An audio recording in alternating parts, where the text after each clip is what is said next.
Hello everyone, welcome to my channel. আজকে বিকেলে ছেলে বলেছিল মা কিছু বানিয়ে খাওয়া, তাই ভাবলাম চলো রান্নাঘরে যাওয়া যাক। রান্নাঘরে গিয়ে দেখি যে আলু রয়েছে, তো ভাবলাম চলো আলু দিয়ে কিছু বানানো যাক। তাই আলুটাকে ভালো করে কেটে ধুয়ে প্রেসার কুকারে বসিয়ে দিয়েছি।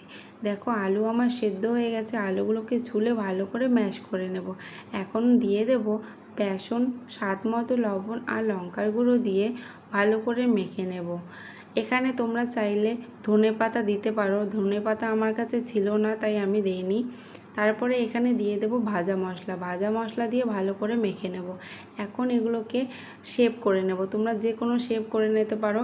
দেখো এখানে আমি লম্বা লম্বা করে নিয়েছি। এখন তেল গরম হয়ে গেছে, একে একে দিয়ে দেব তেলের মধ্যে আর লাল লাল করে ভেজে নেব। আর এই পটেটো স্টিকটা তোমাদের কেমন লাগলো কমেন্ট বক্সে জানিয়ে যেও। দেখো এখানে আমার প্রায় ভাজা হয়ে গেছে, লাল লাল করে ভেজে তুলে নেব।